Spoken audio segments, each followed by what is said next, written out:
축복합니다. 주님의 사랑으로 축복합니다. 오늘도 주님이 함께 하시고 기뻐 받으시는 복된 예배가 되기를 주님의 이름으로 축복을 드립니다. 여러분, 한 주간 동안 하루하루 사시면서 무엇인가를 바라보며 삶을 살지는 않으셨습니까? 월요일부터 직장을 다니면서 토요일이 되고 주일이 되면 쉴 수 있다라고 하는 마음으로 전쟁 같은 직장, 또 힘든 직장을 버티는 그러한 삶을 살지 않으셨습니까? 또는 하나님 앞에 하루하루를 살아가면서 주일을 사모함으로 또 하나님을 바라보며 하루하루를 살지 않으셨습니까? 여러분, 우리는 무엇인가를 바라볼 때에 소망이 생기고 희망이 생긴다고 말할 수 있을 것입니다. 바라보지 않고 그저 한치 앞에 알 수 없는 환경 속에 내 발끝만 본다면 그것은 절망이며 기쁨이 아닐 것입니다. 오늘 본문에도 보면 하나님의 백성들이 이 땅의 삶을 살아가면서 하나님을 바라봐야 한다는 것을 오늘도 우리는 깨닫게 됩니다. 지난주에 이어서 오늘 우리 본문을 어디로 읽었습니까? 미가를 읽었습니다. 여러분, 미가서는 미가 선지자가 지었는데 미가 선지자는 남유다에서 활동했던 선지자입니다. 지난주에 말씀을 드렸는데요. 요담과 아하스와 히스기야 이 세 왕을 거쳐가면서 하나님의 뜻, 즉 남유다가 어떠한 형벌을 받게 되는지, 이 말은 함께 이스라엘 남유다 백성들이 하나님 앞에 얼마나 죄를 짓고 있는지를 일깨우면서 그럼에도 불구하고 하나님은 이 땅을 회복시킬 거다라고 하는 심판과 희망의 메시지를 계속해서 전했던 선지자입니다. 그래서 오늘 본문에도 보면 우리에게 전해주는 바가 분명히 있습니다. 우리가 몇 절부터 읽었습니까? 오늘 6절부터 읽었습니다. 여러분이 보다시피 6절과 7절은 구분되어 있습니까? 구분되어 있지 않습니까?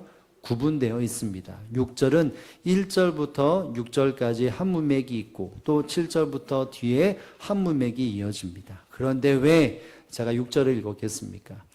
1절부터 6절까지의 말씀은 이스라엘 백성들의 무엇을 보여주고 있나요?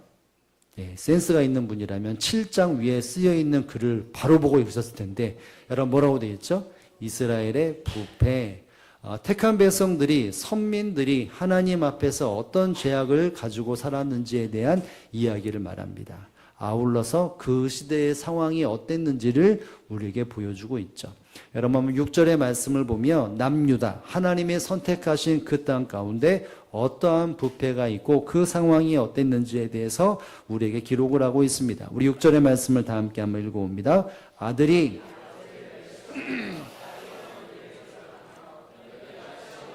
대적하리니 사람의 원수가 곧 자기의 집안 사람이로다. 아멘.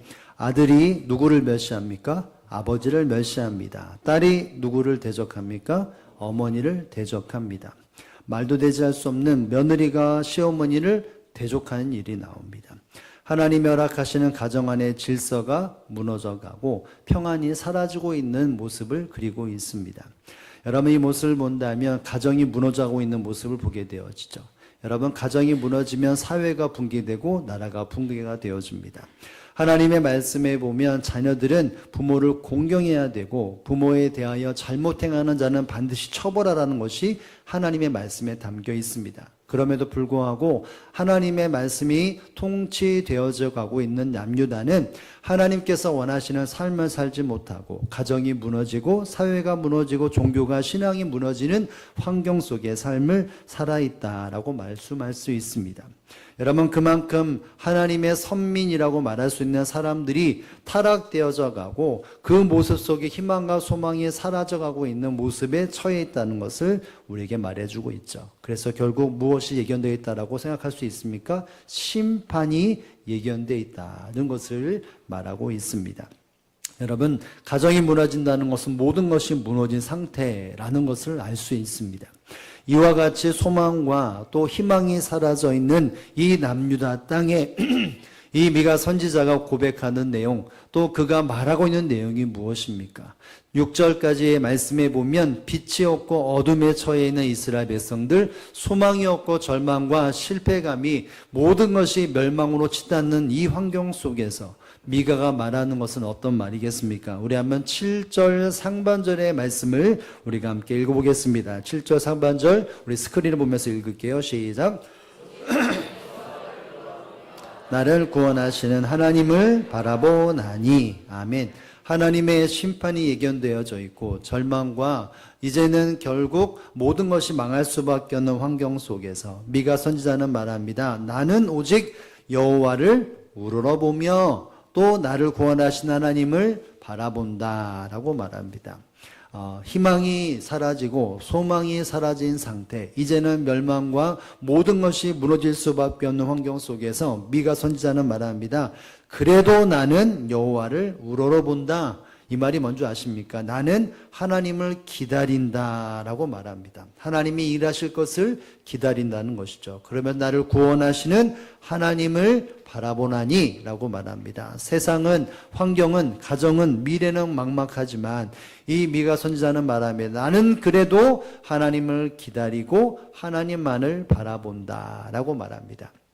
여러분, 이 말이 미가 선지자는 나는 그래도 하나님의 사람이고 나는 그래도 선지자이기 때문에 나는 이런 삶을 살 거야 라고 하는 어쩌면 자기를 과시하고 자기의 생각을 사람들에게 단순히 나는 이런 사람이라고 하는 과욕과 욕심에 빠져서 말하는 것이 아니라는 것을 알아야 합니다. 물론 여기 보면 나는 이런 삶을 살겠다, 나는 이런 사람이야 라고 말하지만 그 안에 내면에 있는 것은 무엇이냐면 나는 이렇게 살기에 너희도 나와 같이 이와 같은 삶으로 살아야 한다는 것이죠. 절망 가운데 나는 하나님을 기다리며 바라본다는 것은 하나님의 선민들이 절망과 심판의 멸망의 위기 속에서 동일하게 우리는 하나님을 기다리고 하나님을 바라봐야 한다. 자신의 선포이고 고백이기도 하지만 모든 사람들이 이와 같은 삶을 살아야 멸망당하지 않고 진정한 회복을 누릴 수 있다는 것을 안타까운 마음으로 나는 하면서 우리는 이러한 삶을 살아야 한다라고 선포하고 권면하고 있는 것입니다. 여러분 왜 이 미가가 이와 같이 하나님을 바라보고 또 하나님을 기다린다고 말을 하겠습니까? 여러분 분명히 미가 선지자는 이 환경 속에서 우리가 바라봐야 할 것은 하나님밖에 없다, 우리가 기다릴 것은 하나님밖에 없다 말하고 있는데 그 이유가 무엇일까요? 여러분 뒷부분에 보면 그 이유와 근거를 우리에게 전해주고 있습니다. 왜 하나님을 바라봐야 되고 왜 하나님을 기다려야 할까요? 여러분 이 본문 속에 담겨져 있는 우리에게 주어진 첫 번째 진리는 이것입니다. 함께 한번 읽어봅니다. 시작. 귀를 기울이시기 때문에, 하나님이 하나님의 택한 백성들에게 귀를 기울이시기 때문이라는 것을 말하고 있습니다. 우리 한번 7절의 말씀을 다 함께 읽어봅니다. 7절입니다. 시작. 나를 구원하시는 하나님을 바라보나니 나의 하나님이 나에게 귀를 기울이시로다. 아멘. 여러분 미가 선지자는 말합니다. 나의 하나님이 나에게 무엇을 기울이신다고요? 귀를 기울이고 계신다. 하나님의 귀는 세상의 귀를 기울이는 것이 아니라 택한 백성들의 입술에, 말에, 선포의 기도에 귀를 기울이시는 바로 하나님이라고 말을 합니다. 여러분 그렇다면 여기서 귀를 기울인다는 것은 우리가 잘 아는 것처럼 경청한다, 귀를 듣다 라고 하는 의미이지만 이 단어 속에 담겨있는 의미는 좀 다릅니다. 어떤 의미냐면 단순한 소리를 듣기 위해서 듣다, 귀를 기울이다 라고 말하는 것이 아니라 들은 바를 정확히 온전히 깨닫고 그에 부합한 행동을 취한다라는 것이 내포되어 있는 것에 대해서 듣는다는 것입니다. 귀로만 듣고 흘러보내는 것이 아니라 그것을 듣고 적합하게 내가 행동을 취하기 위해서 듣는다는 것이죠. 하나님이 왜 이스라엘 백성들의 말에 귀를 기울이십니까? 그냥 한탄의 소리를 듣고 한숨 내쉬는 소리를 듣는 것으로만 듣는 것이 아니라 그것을 듣고 하나님이 행하시고 일을 추구하고 일을 이뤄가시기 위해서 귀를 들고 또 귀를 열고 계신다는 것을 이 부분을 우리에게 말해주고 있는 것입니다. 여러분 결국 미가 선지자가 왜 하나님만을 바라봐야 하나? 그 이유가 무엇입니까? 하나님이 우리의 말에 귀를 기울여 부르시기 때문에 그 귀를 기울이사 우리를 위해 일하시기는 하나님이기 때문에 우리는 하나님만을 바라봐야 한다. 나는 볼 것이고 우리 모두가 하나님을 봐야 한다. 이렇게 말하는 것을 여러분 깊이 깨달을 수 있기를 주님의 이름으로 축복을 드립니다. 하나님은 하나님의 백성의 작은 신음에도 응답하시는 하나님이십니다. 어떠한 환경과 여건에 처해 있다 할지라도 하나님 아버지 여호와 하나님이여 이렇게 고백하고 이렇게 하나님의 부르짖을 때마다 하나님은 들응답해 주셨습니다.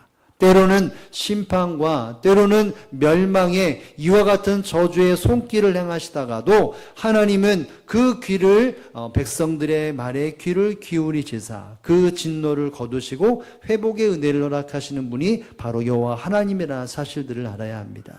힘들고 어려울 때도 고난 당할 때도 하나님께 부르짖는다면 하나님의 백성들이 부르짖으면 하나님은 아버지 하나님은 자녀를 품는 것처럼 모든 백성들의 삶을 회복시키시고 또 은혜를 주시는 하나님이라는 사실, 그 하나님이 모든 하나님의 사람들의 말에 귀를 기울이고 계신다는 것을 알아야 합니다. 여러분, 우리는 이스라엘 백성들이 출애굽을 할 때 왜 하나님이 모세를 세우고 왜 그와 같은 일을 역사하게 하시는지 계획하셨는지 그 이유에 대해서 우리는 한번 생각해 봐야 합니다. 여러분, 출애굽기 2장의 말씀에 보면 왜 이스라엘 백성들을 하나님이 우리의 출애굽에 하시는지 또 모세를 선택하는지 이 모든 일들에 대해 근거, 이유를 우리에게 설명해 주고 있는데요. 그 이유가 무엇인지 아십니까? 우리 한번 보는데요. 출애굽기 2장 24절 말씀을 다 함께 한번 읽어봅니다. 시작. 하나님이 그들의 고통 소리를 들으시고 하나님이 아브라함과 이삭과 야곱에게 세운 그의 언약을 기억하사. 아멘. 하나님은 하나님의 택한 백성들 그 조상 아브라함과 이삭과 야곱에게 약속하셨던 언약을 다시 한번 기억하셨다라고 말합니다. 그들을 선택하시고 복의 근원으로 삼으시며 또 400여 년 전에 이 야곱에게 허락하셨던 것처럼 내가 반드시 돌아오리라, 나오게 될 것이다 라고 했던 그 언약을 기억하셨는데 무엇으로 또 인해서 기억했다고 말합니까? 그들의 고통 소리를 들으시고. 여러분, 출애굽을 하는 그 말년쯤에 이스라엘 백성들은 고센 땅에서 고역을 하며 살았습니다. 국고성을 짓고 모든 건축에 대해서 힘들고 어렵고 난국에 대한 어려움의 그 건설에 대해서 이스라엘 백성들이 투입되어져서 성을 지었고 고난 속에 살았습니다. 일을 하다 죽어나가는 사람도 많이 있었고 수많은 절망과 핍박 속에 삶을 살았습니다. 여러분, 그들이 할 수 있었던 것은 무엇이냐면 하나님께 부르짖는 것이었죠. 여기 나와 있는 것처럼 그들이 고통 소리를 내뱉고 하나님 앞에 부르짖었을 때 하나님이 그것을 어떻게 하셨다고요? 들으시고 귀를 열어 들으셨다는 것입니다. 여러분, 실상 하나님은 택한 백성들에게 귀를 기울이시는 하나님이었습니다. 때가 되고 또 기약이 되었을 때, 약속이 되었을 때 그 부르심과 들으심을 통해서 이 귀한 역사, 바로 모세를 부르시고 이스라엘 백성들을 애굽에서 꺼내시는 일들을 행하셨다는 것을 우리에게 말해주고 있습니다. 여러분이처럼 이스라엘 백성들이 힘들고 고난을 환경 속에서 하나님 앞에 신음하는 그 소리를 하나님은 귀를 기울여 들어주셨습니다. 그리고 정확한 시간 속에 그들을 건지시고 회복시켜 주셨던 귀를 기울이시는 하나님이었던 것이죠. 이스라엘 백성들이 힘듦과 진노 속에서도 부르짖을 때마다 하나님은 은혜의 손길을 허락하시사 그들을 보호하시고 대적을 물리치면서 그 백성들을 보호하시고 독수리가 새끼를 품었듯이 하나님은 택한 백성들을 보호해 주셨습니다. 왜요? 귀를 기울이시는 하나님이시고 보호하시는 하나님이었기 때문이온 것입니다. 바로 이 사랑을 안고 이 땅에 오신 예수님과 동일하게 백성들에 대해서 귀를 기울이시는 예수님이었다는 것을 알지 않습니까? 모든 질병에 걸려 있는 사람들이 예수님 앞에 나와 예수여 나를 불쌍히 여기소서, 주여 내게 은혜를 베푸소서, 주여 나에게 도움을 주옵소서, 이렇게 주님의 이름을 부르며 간청했던 부르짖었던 사람들을 하나같이 주님이 응대해 주셨습니다. 때로는 사람들이 제자들이 조용히 하라고 그 입을 닫게 했지만 그럼에도 불구하고 예수님은 그 사람을 불러오라 라고 하시면서 수많은 사람들이 소리를 닫고 귀를 닫았지만 예수님은 간타까우게 자기 이름 부르는 사람의 귀를 기울이시는 예수님이었습니다. 그래서 그들의 질병을 고쳐주시고 문제를 해결해 주시고 또 마음의 괴로움을 덜어주시고 진리에 갈급해 있는 사람들에게 진리가 무엇인지를 설명해 주셨습니다. 주님의 이 마음을 품고 예수님이 이 땅에 오셔서 하신 것은 바로 귀를 기울이시고 그들에게 합당한 은혜와 역사를 이루신 것이 예수님의 사역이었습니다. 여러분, 그 어느 시점에서 예수님이 사람들에게 고백했던 내용이 있습니다. 그것이 무엇인지 아십니까? 자, 눈을 들어서 요한복음 16장 24절을 다 함께 한번 읽어봅니다. 시작. 구하라, 그리하면 받으리니 너희 기쁨이 충만하리라. 아멘. 지금까지는 너희가 내 이름으로 아무것도 구하지 아니하였으니, 예수님이 하나님이 이 땅 가운데 귀를 기울이고 계셨는데 구하지 아니했다는 것입니다. 아무리 귀를 기울여도 너희는 구하지 아니하였다. 내 이름으로 하나님 앞에 합당한 뜻을 가지고 기도하지 않았다는 것이죠. 그래서 뭐라고 말합니까? 구하라, 부르짖으라, 간구하라 라고 명령을 하십니다. 내 이름으로 하나님의 뜻을 가지고 하나님의 마음을 가지고 구하라고 말을 합니다. 너희가 무엇이든지 구하라고 말하고 있죠. 왜요? 구하면 어떤 일이 벌어집니까? 뒷부분에 보면 너희 기쁨이 충만하리라. 여러분, 기도하면 응답을 주신다라고 말해야 되는데 예수님 뭐라고 말하냐면 충만한 기쁨을 주리라. 기쁨이 충만케 드리라고 말합니다. 여러분의 기쁨은 사람의 기쁨이 아니겠죠? 사람이 누려야 할 하나님의 기쁨이 말하고 있습니다. 내가 원했던 기도의 간구 가운데 응답이 단순히 나의 어떤 지나가는 기쁨이 지날 수 있으나 하나님은, 주님은 부르짖는 자에게 기쁨이 충만케 된다. 온전한 기쁨, 세상 그 어느에서 누릴 수 없는 기쁨을 주시겠다라고 말씀을 하십니다. 여러분, 이 말이 무엇입니까? 주님은 늘 항상 들어주시기 위해서, 응답하시기 위해, 그 능력을 행하시기 위해 귀를 기울이고 계시는 주님이라고 말하고 있는 것이죠. 사랑하는 성도 여러분, 주님은 우리의 모든 간구에 작은 신음에도 응답하시는 주님이라는 사실을 믿으실 수 있기를 주님의 이름으로 축복합니다. 왜요? 우리에게 귀를 기울이고 계시는 주님이기 때문입니다. 때로는 말도 할 수 없고, 때로는 내가 누군가에게 조목조목 말할 수 없는 고통과 괴로움 속에 신음밖에 할 수 없고 한숨만 내쉴 수밖에 없는 그 환경에서도 주님은 그 한숨과 그 신음에 담겨있는 모든 애환과 고통과 어려움에 대하여 그것을 간파하시고 들으시는 주님이라는 사실들을 알아야 합니다. 언제 어디서든지 우리의 말에 귀를 기울이시는 분, 끝까지 우리의 말에 귀를 기울이고 행하시는 분은 오직 여호와 하나님밖에 없음을 믿으시기를 주님의 이름으로 축복을 드립니다. 우리가 이 땅의 삶을 살아갈 때 때로는 내 목소리에, 나의 도움에 반응하는 사람들이 종종 있습니다. 그 사람들의 도움 때문에 내가 어려움에서 또 헤어나오기도 하고 위로를 받기도 하고 세임을 얻기도 됩니다. 세상 앞에, 사람 앞에 도움을 요청하면 내 말에 응답하는 사람들이 종종 있습니다. 여러분, 그런데 그 사람도 때가 되면 내 말에 응답하지 않습니다. 왜 그럴까요? 어떨 때는 응답하고 어떨 때는 반응하지 않습니까? 여러분, 사람들은 저마다 자기가 가지고 있는 생각과 내가 이것으로 나에게 도움이 되겠다, 내가 이것으로 내게 어떤 윤택함이 있겠다라고 말한다면 그것에 반응합니다. 그런데 내가 이것에 반응해서 내가 마이너스가 되고 내가 피해를 입고 내가 어려움을 당한다면 그것을 듣지 않고 그저 나몰라라 하게 됩니다. 여러분, 때로는 나를 사랑하는 가족들도 친척들도 내가 어려울 때 도움을 주기도 하지만 어떠한 순간에는 아무리 내가 밟아도 도움을 주지 않는 사람도 있습니다. 때로는 가족들이 그럴 때도 있습니다. 여러분, 가족들이 그렇다면 세상은 뻔한 것 아니겠습니까? 여러분, 세상, 그리고 세상에 있는 사람들, 세상에 어떤 생명이 있는 사람들은 우리에게 날마다 끝까지 우리의 음성에 반응하는 사람은 없습니다. 오직 하나님밖에 없는 것이죠. 주님만이, 하나님만이 늘 우리의 말에 귀를 기울이시는 주님이며 하나님이라는 사실들을 알 수 있어야 합니다. 여러분, 결혼을 하고 아기를 낳으면 여러분, 남편은 그렇지만 어머니는 아이가 잠시 움직이는 그 소리에 민감하게 반응합니다. 칭얼거리는 소리에도 눈을 번쩍 뜨고 자녀에게 달려가서 젖을 물리거나 어떤 일이 있는지, 기저귀를 뒤적이든지 무엇이 불편한지를 다 체크하게 됩니다. 엄마라고 말하지 않고 작은 움직임에도, 칭얼거림에도 어머니는 반응하여 아기에게 다가갑니다. 여러분, 이것이 바로 주님의 모습임을 알아야 합니다. 누구도 알아차리지는 않지만 나의 사랑하는 자녀가, 나의 사랑하는 아기가 움직이면 어머니가 반응하는 것처럼 하나님은 작은 신음에도 택한 백성들이 아버지라고 말하지 못하고 라고 말해도 그 모든 것을 들으시고 행하시는 바로 하나님이 저와 여러분의 하나님이라는 사실들을 기억하여 절대로 세상을 바라보거나 사람을 바라보지 아니하고 귀를 기울이고 계시는 하나님만을 바라보고 하나님만을 신뢰하는 저와 여러분의 삶이 되어지기를 주님의 이름으로 축복을 드립니다. 여러분, 본문의 두 번째로 미가 선지자가 말하고 있는 왜 하나님만을 바라봐야 됩니까? 두 번째는 이것이죠. 함께 한번 읽어봅니다. 빛이 되시기 때문에. 여러분, 하나님만이 이 땅에 빛된 존재이기 때문인 것입니다. 빛이시기 때문이죠. 우리 한번 8절의 말씀을 함께 보도록 합니다. 나의 대적이여 나로 말미암아 기뻐하지 말지어다.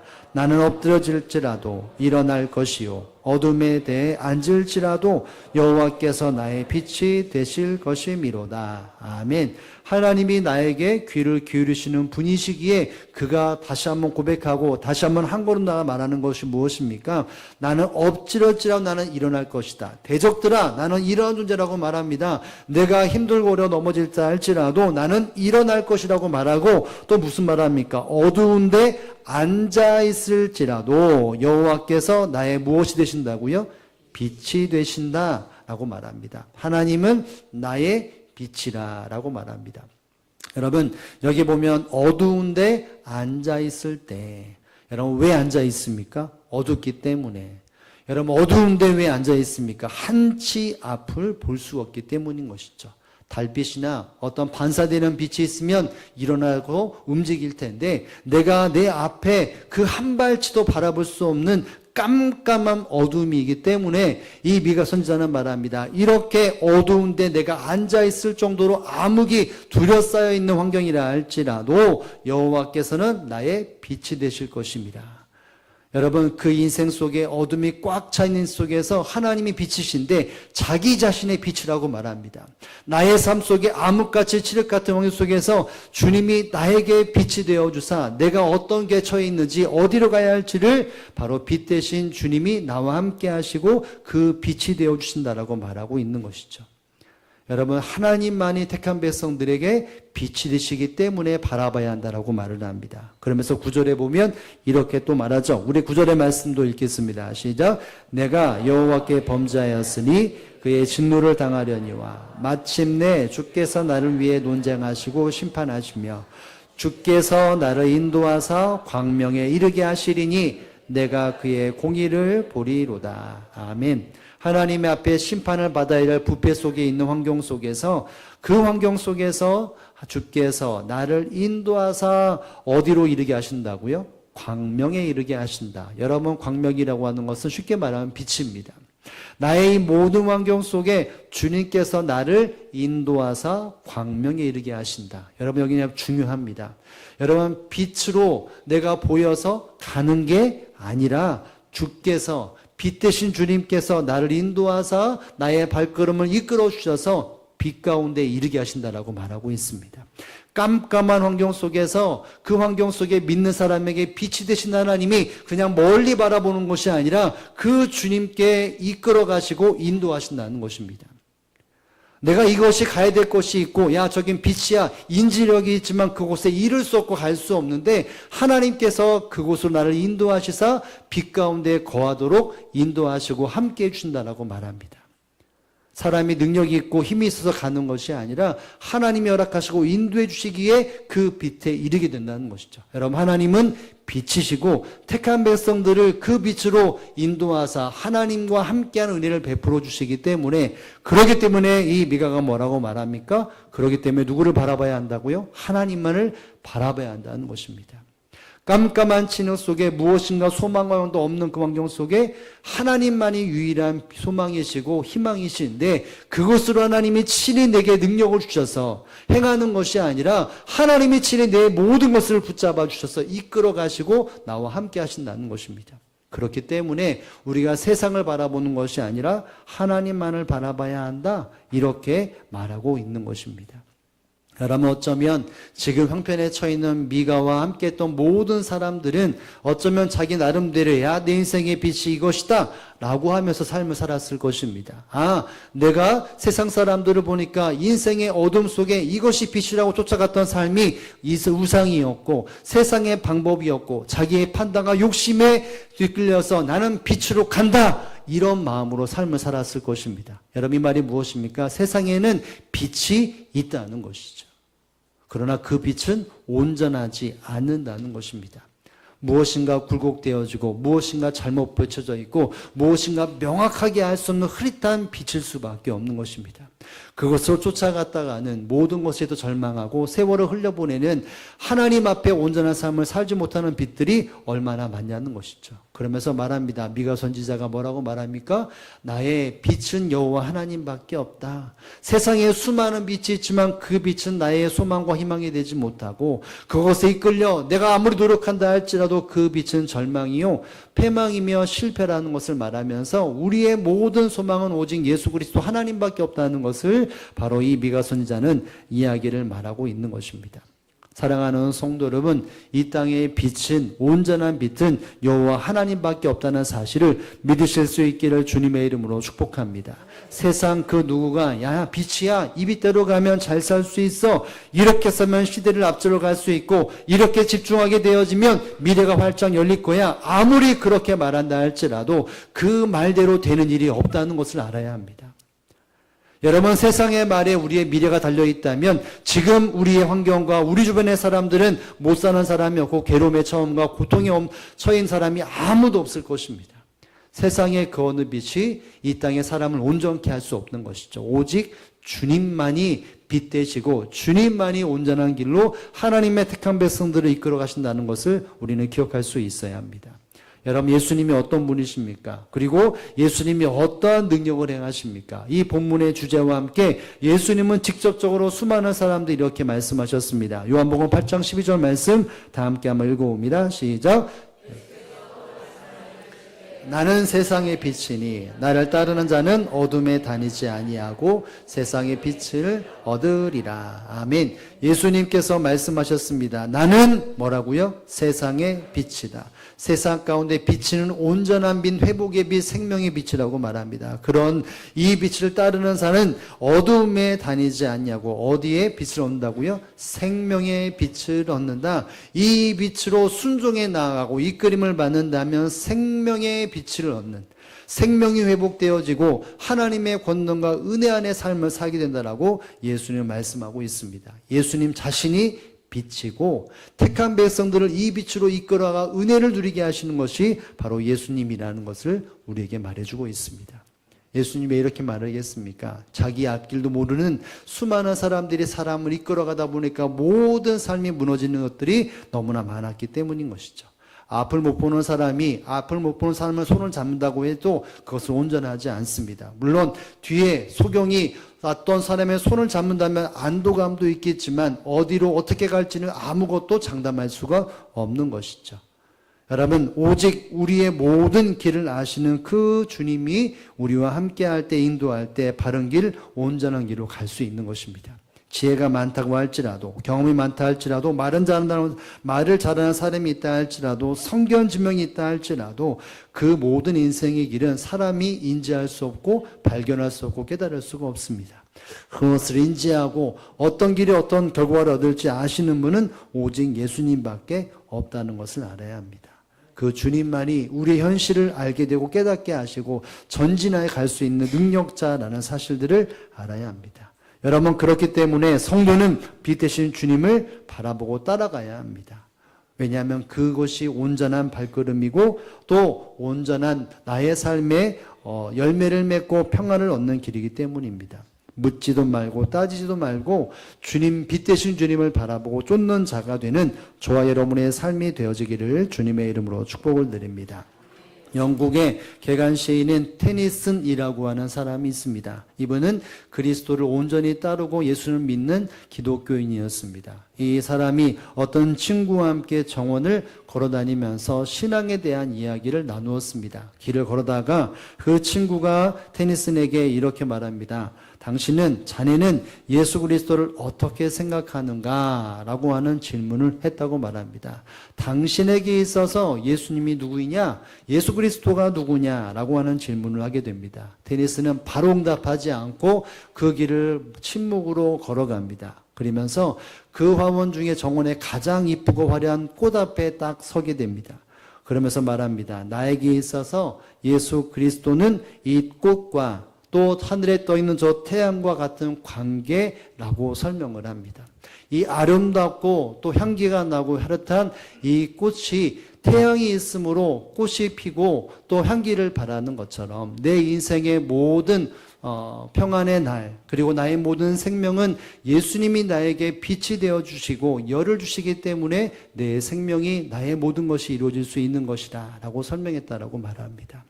여러분 우리의 인생 속에 우리가 식물이라고 말한다면 식물은 햇빛이 반드시 있어야 합니다. 그 빛에 따라 얼굴을 향하고 또 기둥이 서 나갑니다. 여러분 저희 교회에 수많은 이렇게 풀들이 있고 꽃들이 있고 나무들이 있는데 이렇게 돌려야 합니다. 왜요?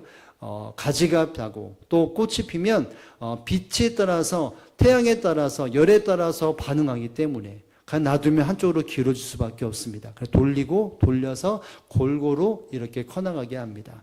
여러분 마찬가지입니다. 우리의 인생이 잘 자라고 온전하게 되기 위해서는 빛 대신 주님의 은혜가 있어야 합니다. 주의 도우심이 있어야 내가 성장하고 성숙하고 하나님이 주님이 예비하시는 풍성함 가운데 온전한 삶을 살아갈 수 있는 것이죠. 그러므로 사랑하는 성도 여러분, 저와 여러분들이 이 땅에 정말 고난과 아픔 속에 있을 때 하나님만은 바라볼 수 있기를 주님의 이름으로 축복합니다. 왜요? 하나님은 우리의 말에 강구의 귀를 기울이시기 때문에 그리고 우리의 인생에 깜깜한 인생의 빛이 되어주시기 때문에 오직 주님만을 하나님만을 바라보므로 주님께서 예비하시는 평탄한 길 또 헌성한 길 하나님이 예비하시는 그 정의의 길 기쁨의 길로 달려나가는 저와 여러분의 삶이 되어지기를 주님의 이름으로 축복을